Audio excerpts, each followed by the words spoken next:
बात हो जनता की या मौसम हो चुनाव का, मुद्दा हो देश का या दुश्मन पर प्रहार का, हर खबर की होगी मुकम्मल पड़ताल। मांगेंगे सबसे जवाब, उठाएंगे हर सवाल। खबर के हर पहलू पर बजेगा नगाड़ा, क्योंकि यह है जनता का अखाड़ा। नमस्कार, मैं हूं आनंद नरसिम्हन।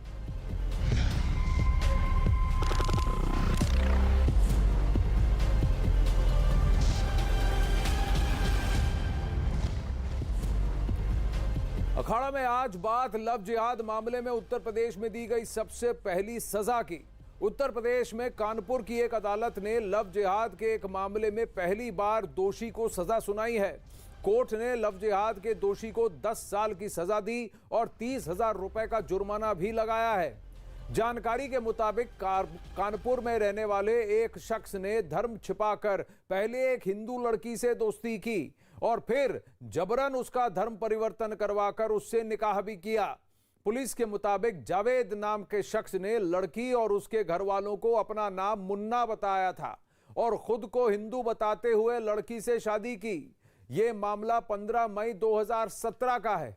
बाद में जब जावेद उर्फ मुन्ना की पोल खुली तो लड़की के घर वालों ने उसके खिलाफ केस दर्ज करवाया। पुलिस ने जावेद उर्फ मुन्ना को गिरफ्तार कर रेप समेत कई धाराओं के केस दर्ज किए। अब मामले की सुनवाई के बाद कानपुर की कोर्ट ने जावेद उर्फ मुन्ना को लव जिहाद का दोषी पाया और उसे 10 साल जेल की सजा सुनाई है। उत्तर प्रदेश में लव जिहाद के मामले में यह पहली सजा है। 4 धाराओं में सजा हुई है। 363 में 5 वर्ष और 5,000 का जुर्माना, 366 पे 7 वर्ष की सजा है, 7,000 का जुर्माना है और 376 में 10 वर्ष की सजा, 10,000 का जुर्माना है और 501 में 8,000 की सजा, 7,000 का जुर्माना है। ये सभी सजाएं एक साथ चलेंगी और इसमें विशेष बात ये की गई 357 सीआरपीसी के प्रावधानों के तहत कि अगर पीड़िता अपील में वो लोग नहीं जाते हैं तो पीड़िता को 20,000 रुपया जुर्माने की अवध से दिया जाएगा। अगर वो लोग अपील में जाते हैं तो अपील के जो निर्देश होंगे उसके अनुसार पीड़िता को पैसा दिया जाएगा। ये लव जिहाद में देखा जाए तो ये लव जिहाद में कानून सरकार का पहला जजमेंट है। पहला जजमेंट तथ्य के आधार पर बच्ची भी छोटी थी, उसकी उम्र कम थी, उसको बहलाकर फुसलाकर अपना नाम आइडेंटिटी गलत बताकर उससे निकाह किया, उसके धर्म को परिवर्तित किया। कोर्ट ने पूरी पड़ताल के बाद लव जिहाद के केस में यह पहली सजा सुनाई है। अब सवाल यह उठता है कि इसका अर्थ यह है कि लव जिहाद है। जो ये कह रहे थे कि लव जिहाद नहीं है, लव जिहाद है। क्या ये जो केस है ये सिर्फ पहला केस है? ये क्या एक पूरे गहरी साजिश की बस पहली परत है? क्या इसकी बहुत सारी परतें हैं? क्या ऐसे अनगिनत केसेस हैं जो अब आज उजागर होंगे? क्या उत्तर प्रदेश जैसी सरकार, असम की सरकार और कई अन्य राज्य जिन्होंने कन्वर्जन पर और इस तरह के बहला फुसलाकर शादी करने के तरीके, धर्म परिवर्तन के नुस्खों पर अंकुश रखने के लिए कानून बनाए हैं, क्या आज वो सारे राज्य सही ठहराए जाते हैं? हमारे साथ इस वक्त विश्व हिंदू परिषद के श्रीराज नायर हैं, पीस पार्टी के शादाब चौहान थोड़ी देर में जुड़ेंगे, बीजेपी से समीर सिंह जुड़ रहे हैं और समाजवादी पार्टी से भी राजकुमार भाटी जुड़ेंगे। लेकिन श्रीराज नायर जी, मैं आपसे जानना चाहता हूं, ये लव जिहाद की जब बात उठी, ये 2009 में केरला में, तो 2008-2009 से ये बातें चल रही हैं। ये कोर्ट में और केरल की सरकार ने इसको संज्ञान दिया था, इस टर्म की बात की थी लव जिहाद की। ये कोई पॉलिटिकल टर्मिनोलॉजी नहीं है। लेकिन आज जाकर जब ये पहला कन्विक्शन होता है और सेंटेंसिंग होती है, तो क्या कहीं ना कहीं ये समाज में ये कुरीति चल रही है? ये प्रश्न मुझसे जी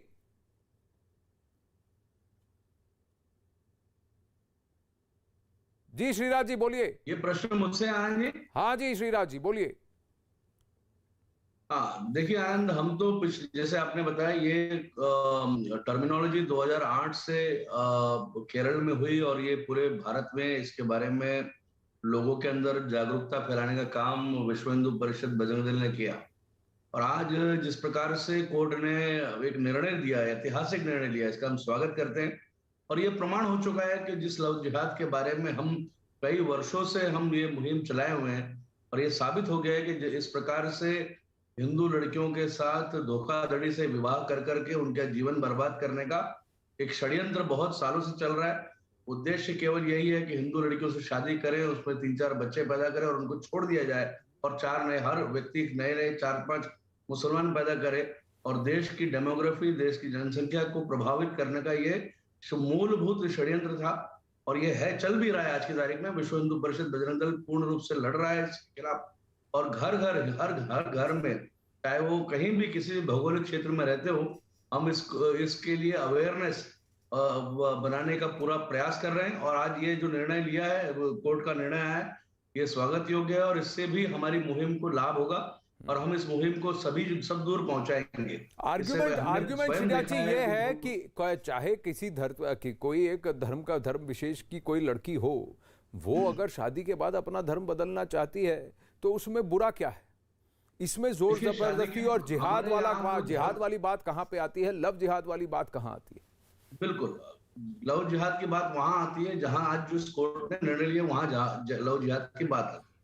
सोची समझी रणनीति के अंतर्गत झूठा नाम बता करके मुन्ना, आकाश, सागर और अन्य हिंदू नाम बता करके लड़कियों को फंसाना, उनसे शादी करना और उनकी पहली कोई मुसलमान पत्नी होना, इसको लव जिहाद कहते हैं।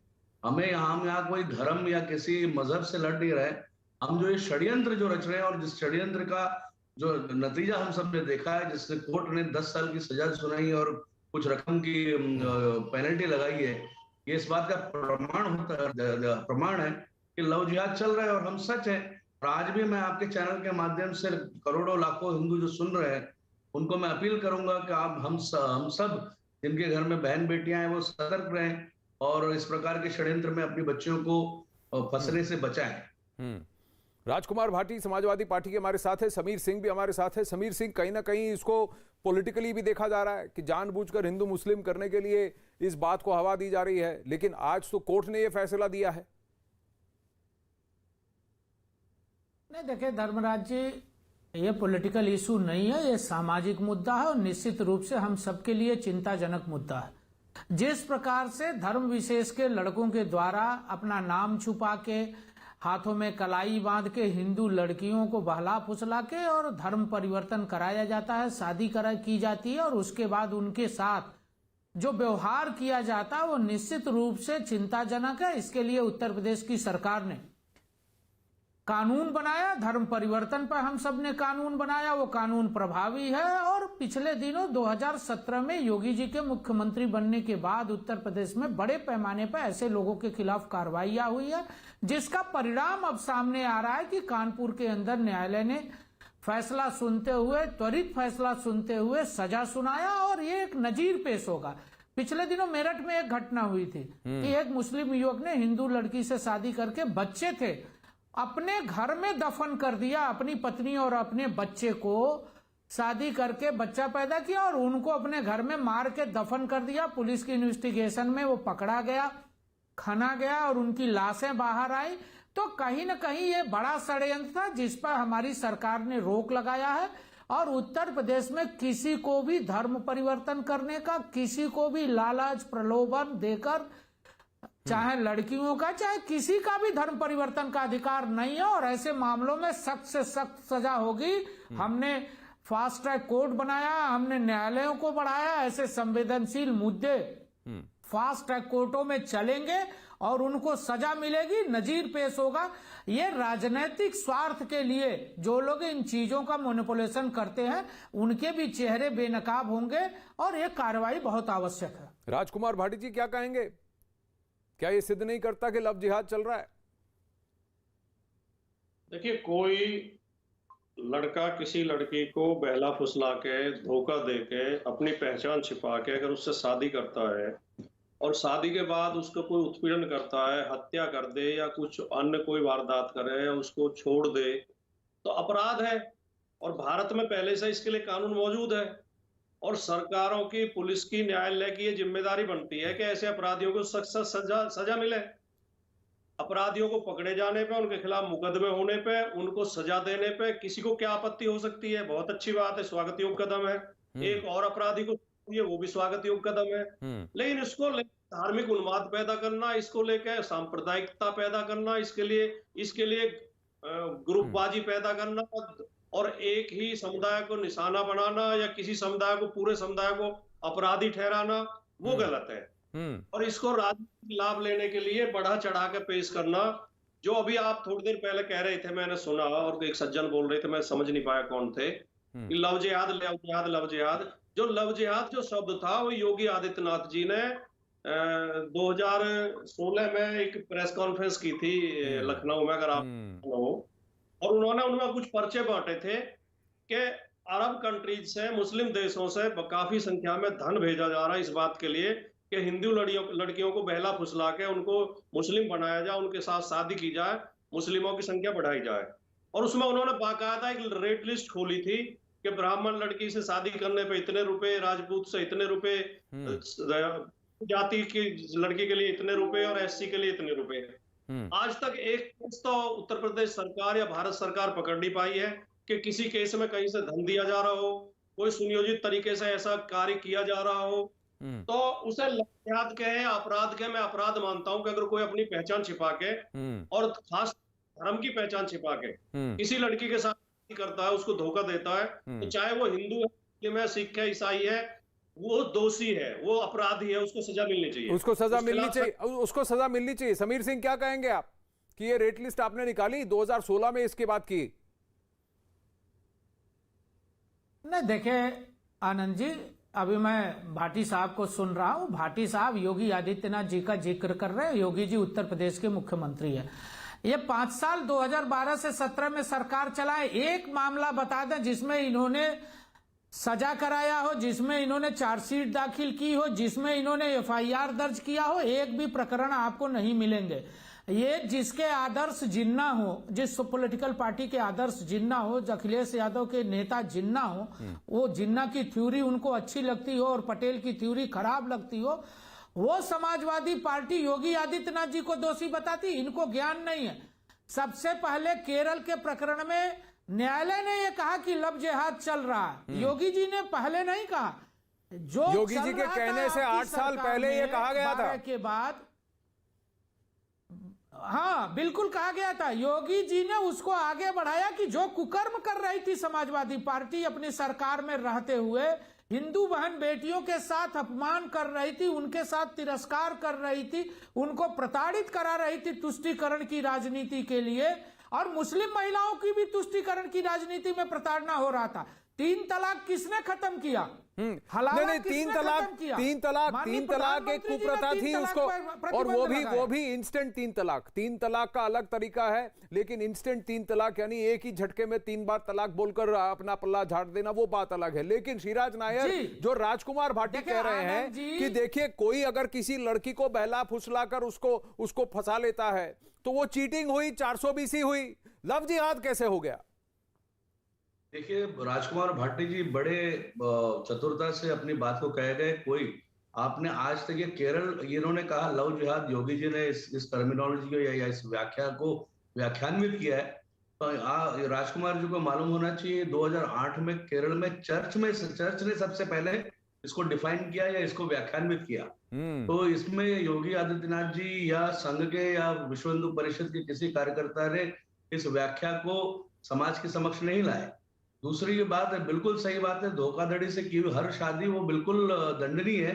पर यहाँ पे एक विशेष समुदाय इस मुहिम में लगा हुआ है, लगातार हिंदू लड़कियों को फंसाना, झूठे नाम बताकर। आप बताइए, अगर किसी हिंदू व्यक्ति ने ऐसा कभी किया हो, ऐसा कोई केस दर्ज किया, हिंदू ने अपना पहचान मुस्लिम बता करके किसी से शादी की, ऐसे बताइए, ऐसा कोई वाक्य आया तो ये बाकायदा रेड कार्ड जो है बना हुआ था। यहाँ मुल्ला मौलवी मदरसों में इस प्रकार से सिखाया जाता है। एक विशेष वर्ग ये लव जिहाद, और दूसरा हाल ही में हमने नार्कोटिक जिहाद सुना, वो भी हमने केरल के चर्च से सुना। तो ये सारी चीजें हिंदू क्रिश्चियन लड़कियों को फंसाने का षड्यंत्र सालों से चल रहा है, और ये बिल्कुल राजनीतिक, इनको मालूम है चुनाव सर पर है, तो इनके वोट बैंक वैसे ही खिसक गई है। हिंदू तो इनको वोट देने वाला नहीं है, और मुसलमान का वोट भी एक विशेष पार्टी की तरफ जाता दिख रहा है। तो ये बौखलाए हुए हैं। तो मेरी सहानुभूति है इनसे, पर इससे जो सत्य हकीकत और वास्तविकता को झुटलाया नहीं जा सकता। तो एक बात ये बताइए लव राजकुमार जिहाद भाटी जी, का जो राजकुमार कांड- भाटी जी आपको जवाब देना चाहते हैं, मैं पूछना चाहता हूं राजकुमार भाटी जी, जो इन्होंने सवाल पूछा, कहीं हिंदू लड़के हैं जो अपना नाम नाम बदलकर फेसबुक में मुस्लिम रूप धारण कर मुस्लिम लड़कियों को फंसा रहे हैं, और ये ट्रेंड जो है सिर्फ उत्तर प्रदेश में नहीं, केरल में देखा गया, असम में देखा गया, मध्य प्रदेश में देखा गया, गुजरात में देखा गया, हर जगह देखा गया। तो कहीं ना कहीं एक ऑर्गेनाइज तरीका ही होगा ना, इंडिविजुअली तो नहीं होगा ये।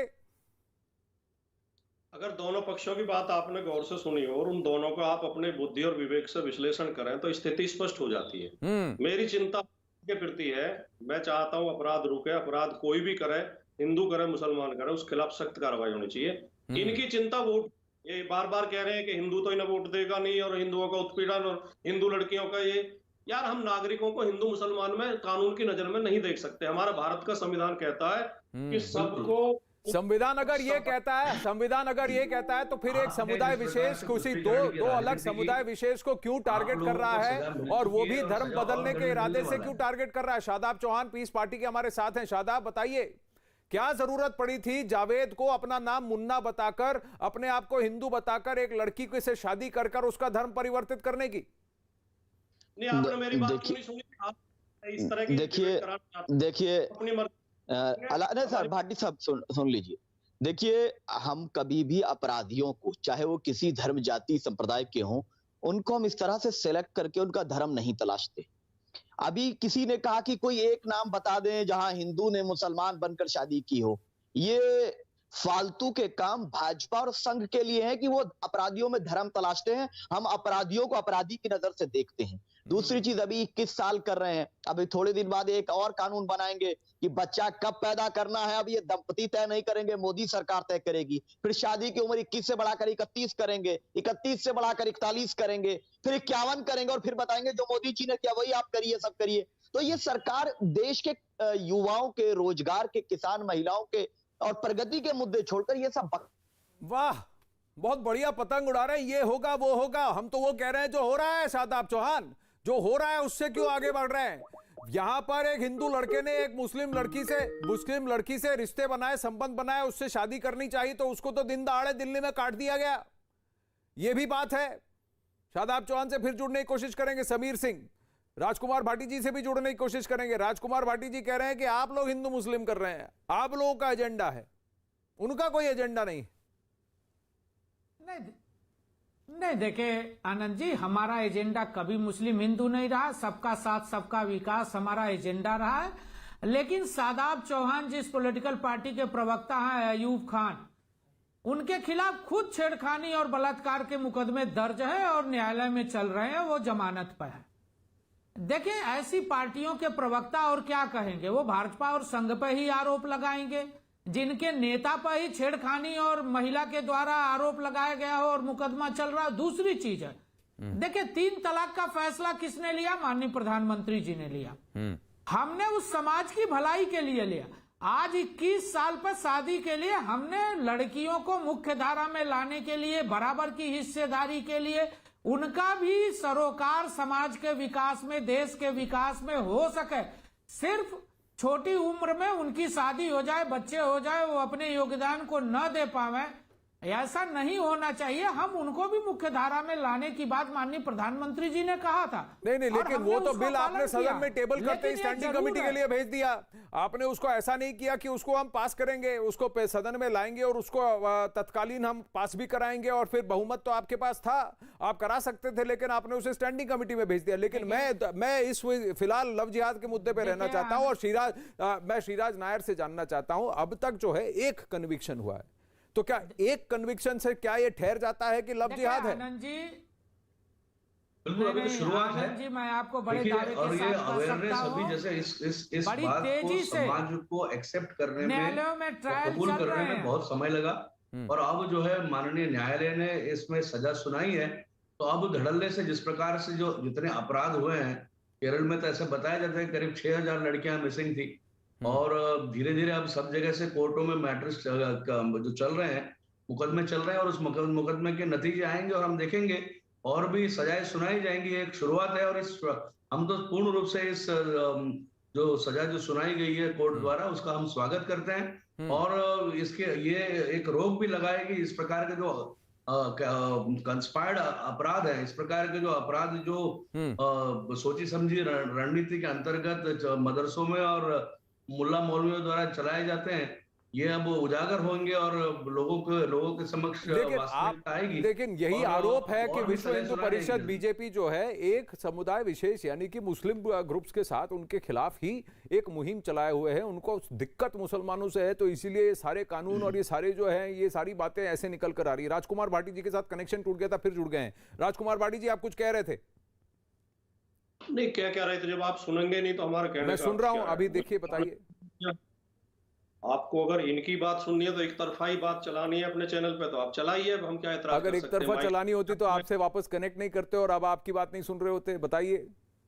सख्त एतराज करता हूँ, ये गलत ट्रेंड है। मैं अपनी बात कह ही रहा था, मैंने एक ही वाक्य बोला था, आप दूसरे पैनलिस्ट के पास चले गए। जी बोलिए, आप अभी आप बोलिए, तो बैलेंस बना के सुने। अभी आप बोलिए राजकुमार भाटी जी, अपसेट मत होइए, अपनी बात बोलिए। भारतीय जनता पार्टी के लोग, आरएसएस के लोग, विश्व हिंदू परिषद के लोग, बजरंग दल के लोग इस देश में सांप्रदायिक तनाव को बनाए रखना चाहते हैं, तरह तरह के बहाने से, तरह तरह की झूठी अफवाहें फैला के, झूठे मुद्दे लाकर।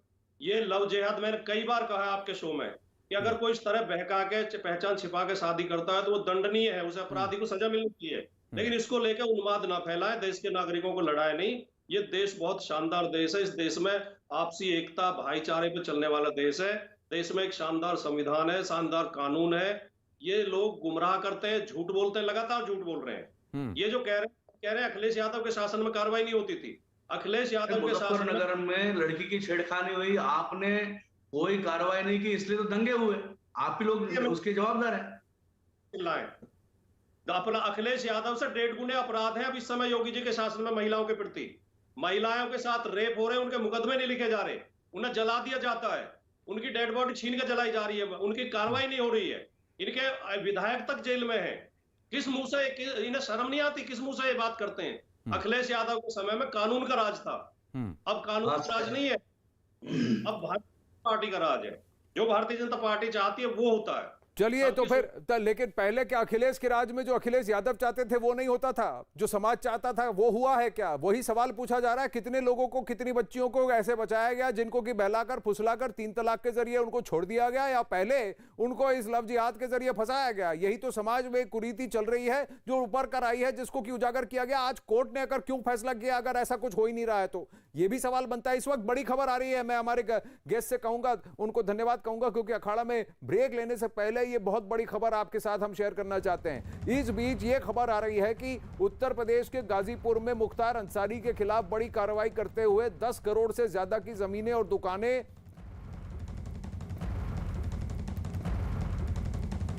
कुर्क की गई हैं। ये जमीनें बेटे अब्बास अंसारी और पत्नी अफसा अंसारी के नाम है। एडीजी के आदेश पर पुलिस ने यह कार्रवाई की है। मुख्तार अंसारी पर बहुत बड़ी कार्रवाई, 10 करोड़ से ज्यादा की संपत्ति कुर्क की गई है। ये उनके बेटे, उनकी बीवी के नाम है और एडीजी के आदेश पर पुलिस ने यह कार्रवाई की है। अमित सिंह जुड़ रहे हैं डिटेल्स के साथ, बताइए अमित। देखिए, गाजीपुर में मुख्तार अंसारी के खिलाफ ये बड़ी कार्रवाई प्रशासन की तरफ से की गई है। 10 करोड़ से ज्यादा की प्रॉपर्टीज हैं, जमीनें हैं, दुकानें हैं जो कुर्क की गई हैं। और ये जो जमीनें और दुकानें थी ये उनके बेटे अब्बास अंसारी और पत्नी अफसफा अंसारी के नाम पर थी, जिसे आज कुर्क की गई है। प्रशासन की ये बड़ी कार्रवाई है। जिस तरीके से हमने देखा था कि पहले भी लखनऊ, आजमगढ़ में जो तमाम उनकी जमीनें थी, जो प्रॉपर्टीज थी, वो कुर्क की गई थी, क्योंकि गैंगस्टर एक्ट के तहत लगातार पुलिस उनके खिलाफ ये कार्रवाई कर रही है, मुख्तार अंसारी के खिलाफ कार्रवाई कर रही है। और फिलहाल मुख्तार अंसारी जेल में है, लेकिन पुलिस की कार्रवाई, प्रशासन की कार्रवाई लगातार जारी है। गाजीपुर में जो जमीनें और जो दुकानें थी, और इनकी जो बताया जा रहा है कि 10 करोड़ से ज्यादा की जमीनें और दुकानें थी, सभी से लेकर 2017-18 के बीच का है। इस दौरान नोएडा में जमीन आवंटन के मामले में बढ़ती हुई मनमानी से सरकार को हजारों करोड़ों रुपए का नुकसान का अनुमान है। रिपोर्ट की माने तो इस दौरान नोएडा अथॉरिटी ने कुछ बिल्डरों को न सिर्फ फायदा पहुंचाया, बल्कि उनके लिए जमीन आवंटन के नियमों को भी बदल दिया। अब सबसे पहले आपको बताते हैं कि सीएनएजी की रिपोर्ट की बड़ी बातें क्या है। सीएनएजी रिपोर्ट के मुताबिक नोएडा अथॉरिटी और बिल्डरों के बीच साठगांठ हुई। जमीनों के आवंटन में भारी अनियमितता बरती गई। बिल्डरों को लाभ पहुंचाने के लिए नियमों को बदला गया। नोएडा में घर खरीदारों के हितों की अनदेखी की गई। सीएनएजी रिपोर्ट में नोएडा अथॉरिटी पर जो गंभीर आरोप लगाए गए हैं, अब आपको उनके बारे में बता देते हैं। नोएडा अथॉरिटी में जमीन आवंटन को लेकर 50,000 करोड़ से ज्यादा का घोटाला हुआ है। कैग रिपोर्ट के मुताबिक नोएडा अथॉरिटी ने जमीन आवंटन में नियमों की अनदेखी की। नोएडा अथॉरिटी में इमरजेंसी क्लॉज लगाकर किसानों की 80% जमीन का अधिग्रहण किया गया और नियमों की अनदेखी कर बिल्डरों को फायदा पहुंचाने के लिए मास्टर प्लान में बदलाव कर दिया गया। यही नहीं, स्पोर्ट्स सिटी के लिए भी जमीन आवंटन में घोटाला हुआ। अथॉरिटी के मनमानी से सरकार को 14,000 करोड़ के राजस्व का नुकसान हुआ है। रिपोर्ट में 16,000 करोड़ की जमीन पर अतिक्रमण का भी आरोप है। अयोग्य कंपनियों को जमीन आवंटित करने का आरोप है। बिल्डरों को लाभ पहुंचाने के लिए डिपॉजिट मनी को 40% से घटाकर 10% कर दिया गया। बिल्डरों पर 18,000 करोड़ से अधिक बकाया होने के बाद भी अथॉरिटी ने कोई कार्रवाई नहीं की और आगे भी जमीन आवंटित करते रहे। कैग ने अपनी रिपोर्ट में यह भी साफ किया है कि अथॉरिटी ने इस दौरान 3 बिल्डरों पर सबसे ज्यादा मेहरबानी दिखाई और उनको मनमाना लाभ पहुंचाया गया। रिपोर्ट के मुताबिक वेव, 3C और लॉजिक्स ग्रुप को सबसे ज्यादा फायदा सिर्फ 3 बिल्डरों को ही 80% कमर्शियल प्रोजेक्ट मिले। तीनों कंपनियों पर करीब 15,000 करोड़ रुपए का बकाया। तीनों कंपनियों पर बार बार नियमों के उल्लंघन का आरोप भी लगाया गया है। अथॉरिटी ने तीनों कंपनियों पर कोई कार्रवाई नहीं की और तीनों कंपनियों के कई प्रोजेक्ट्स के ग्राहक परेशान। 10 साल बाद भी खरीदारों को घर नहीं मिले हैं और कमर्शियल प्रॉपर्टीज में रेट में भी गड़बड़ है। जहां 14,000 रुपया पर स्क्वायर मीटर रेट है, वहां इनको ये जमीनें 3,100 रुपया पर स्क्वायर मीटर पे दी गई है। अदालत में तीनों कंपनियों के कई मामले अब भी लंबित हैं। अब कहा यह जा रहा है कि नोएडा अथॉरिटी के सीईओ और बोर्ड सीधा मुख्यमंत्री को रिपोर्ट करते थे। अब उस कार्यकाल में इस अवधि में 2 मुख्यमंत्री रहे, एक अखिलेश यादव और दूसरी बहन मायावती। राजकुमार भाटी जी हमारे साथ हैं, समीर सिंह बीजेपी से जुड़ गए हैं। राजकुमार भाटी जी क्या कहेंगे इस पर? देखिए, मैं नोएडा का मूल निवासी हूं और ये हमारी जमीनों पे नोएडा बना है और मुझे नोएडा की एक एक बात का पता है। जो आप बता रहे, जितने भी आपने विवरण दिए हैं, ये सारे बहन जी के कार्यकाल के हैं। जो इमरजेंसी क्लॉज लगा के जमीन एक्वायर की गई थी वो बहन जी के कार्यकाल में की गई थी। जो बिल्डरों को अलॉट की गई थी नियमों में फेरबदल करके और उनको लाभ पहुंचाने के लिए, उसी टाइम में हुई थी। जो ये फार्म हाउस के लिए जमीन अलॉट की गई थी सस्ते रेटों पर, उसी टाइम पे की गई थी। अखिलेश यादव जी के 5 साल के कार्यकाल में 2012 से 2017 तक 1 इंच जमीन भी एक्वायर नहीं की गई। पहली बात तो मैं आपको बता दूं। लेकिन आप करता है, आप अखिलेश जी को भी लपेटेंगे साथ में। अगर कार्रवाई नहीं हुई है, जांच नहीं हुई है, न्याय नहीं मिला, उसके लिए अगर जिम्मेदार ठहराएंगे तो योगी जी भी बराबर के जिम्मेदार ठहराए जा सकते हैं, क्योंकि 2 महीने कार्यकाल बचा है। उन्होंने अभी तो 5 साल में कुछ नहीं किया, उन्होंने अभी तो कुछ नहीं किया। लेकिन मैं ईमानदारी के साथ ये कहना चाहता हूँ कि जो नोएडा है, ये नो आइडिया अथॉरिटी है। यहाँ केवल ये लूट का अड्डा है, प्रॉपर्टी डीलिंग करता है। किसानों की जमीन जबरन डंडे के बल पे ली जाती है। सेक्टर 18 जहां आपको फिल्म सिटी है बराबर में, फिल्म सिटी के बराबर में सेक्टर 18 कॉमर्शियल जो सेक्टर है, वहां वो किसानों से जमीन 3 रुपए मीटर में ली गई थी। 3 रुपए मीटर, वो जमीन 15 लाख रुपए मीटर तक अथॉरिटी ने बेची है। आप कितना गुना मुनाफा हुआ। ये केवल मुनाफाखोरी का अड्डा है, भ्रष्टाचार का अड्डा है। यहाँ पर कोई सुनवाई नहीं है, जनप्रतिनिधियों की कोई हैसियत नहीं है, जनता का कोई प्रतिनिधि नोएडा अथॉरिटी की बोर्ड में होता नहीं है। सारे नौकर बैठते हैं। और अगर केवल एक बात की जांच करा ली जाए कि किस नौकर साहब है जिसमें IAS IPS और आपको भी मिलेंगे और नेता भी मिलेंगे, किस किस ने यहाँ पे मकान खरीदे हैं, किस किस ने प्रॉपर्टी बनाई है, और कहां से ये पैसा आया, तो आधे लोग जेल में होंगे। देखिए, अभी तक अगर बताएं, ये सीएनएजी की रिपोर्ट में 4,26,000 स्क्वायर मीटर से ज्यादा प्रॉपर जमीन जो है नोएडा में, वो अभी एनक्रोच्ड है यहां पर, यानी अतिक्रमण किया गया है, इसको भी खाली नहीं करवाया गया। अब समीर सिंह, अब राजकुमार भाटी कहते हैं ये सब तो बहन मायावती के कार्यकाल में हुआ, हमको अगर आप लपेटे में ले ले कि अगर आपने कार्रवाई नहीं की तो फिर आप ये योगी सरकार से भी पूछिए कि भाई इनके तो कार्यकाल समाप्त होने वाले, पिछले 4 साल में आपने क्या किया। नहीं, देखिए, राजकुमार भाटी जी को कुछ जानकारी नहीं है, नोएडा में रहते जरूर है या तथ्यों को छुपा रहे हैं। देखिए, 2017 में मैं 2 बातें कहूंगा। 2017 में पहली बात है कि 2017 में योगी आदित्यनाथ जी भारतीय जनता पार्टी की सरकार के मुख्यमंत्री बने और विधानसभा में उन्होंने एक कानून बनाया कि प्राधिकरणों के ऑडिट भी होंगे और हम सीएजी से ऑडिट कराएंगे। 2017 के पहले ऑडिट का कोई प्राविधान नहीं था, मिली भगत थी। जैसा आपने कहा कि अथॉरिटी सीधे मुख्यमंत्री को रिपोर्ट करती थी और मुख्यमंत्री दोनों सपा और बसपा के भ्रष्टाचार में शामिल थे। योगी जी ने उस पर विराम लगाया, ऑडिट का फैसला लिया, संशोधन किया और ऑडिट के लिए कहा। ऑडिट रिपोर्ट आई है, 52,000 करोड़ रुपए तक के भ्रष्टाचार का आकलन ऑडिट में किया गया है। अब दूसरी बात मैं कहता हूं, राजकुमार भाटी जी कहते हैं साहब कि बीजेपी जिम्मेदार है, बसपा जिम्मेदार है। फार्म हाउस घोटाला बसपा की सरकार में हुआ। यादव सिंह किसकी उपज था? भारतीय जनता पार्टी की सरकार बनने के बाद यादव सिंह को हमने जेल भेजा और जेल गया। नीरा यादव आज भी जमीन घोटाले में जेल में है। ये भाटी जी बताएं कि नीरा यादव किसकी सरकार के भ्रष्टाचार की देन है कि वो जेल जाना पड़ा। लेकिन एक बात तो आप भी मानेंगे कि जिन किसानों की जमीन को इमरजेंसी क्लॉज में अधिग्रहित किया गया, वो तो आज भी सेक्टर 26 में अभी भी मोर्चा लेकर खड़े हैं, अभी भी दुआई दे रहे हैं कि हमें इंसाफ चाहिए। ये सारे काम समाजवादी पार्टी की सरकार में हुए। बीजेपी ने मुआवजा दिया, सहमति से किसानों की जमीन लिया और आज माननीय नोएडा की बात करते हैं। नोएडा में स्पोर्ट्स सिटी में एक क्रिकेट ग्राउंड और 2 9 होल के गोल्फ ग्राउंड बनने थे, आज कहां है? 2021 हो गया, 2006 दिसंबर 2020 को जब इसको चेक किया गया तो वहां पर तो अभी भी खेत थे और उसको उधर भी अतिक्रमण हो गया था, वहां पर भी और कोई झुग्गियां बन गई थी और कुछ और बन गया था। गोल्फ कोर्स का तो नामो निशान नहीं है। ये सारी बातें, ये तो सत्य है और तथ्य है कि पिछले, अगर मान लीजिए कि 15, 2005, 2006, 2007, 2008 में ये सब हुआ, किसने किया? नहीं, अगर उस वक्त हुआ तो उसके बाद से किसने क्या किया? सपा हो या भाजपा हो, किसने क्या किया? राजकुमार भाटी जी कुछ कह रहे हैं। उजागर हो गया ना।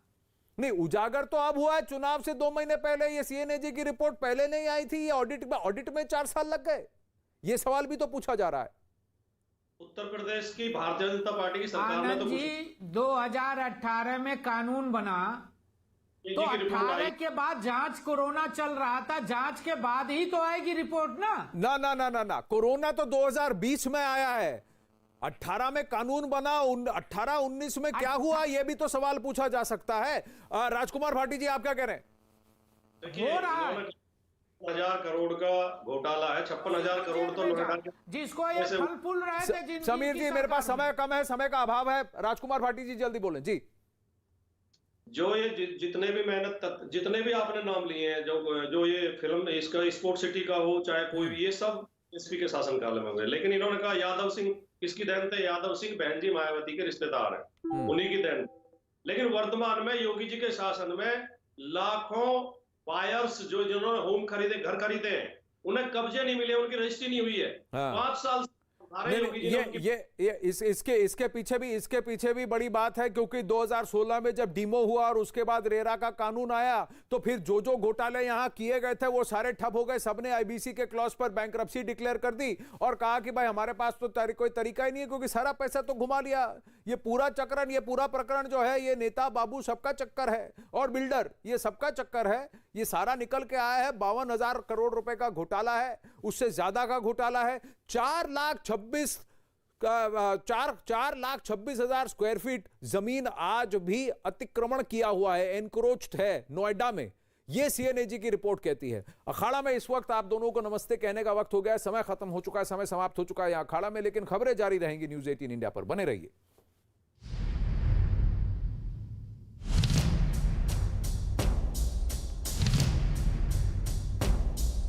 बेटियों भी चाहती थी कि उन्हें उनकी पढ़ाई लिखाई के लिए, आगे पढ़ने के लिए समय मिले, बराबर अवसर मिले, इसलिए बेटियों के लिए शादी की उम्र को 21 साल करने का प्रयास किया जा रहा है।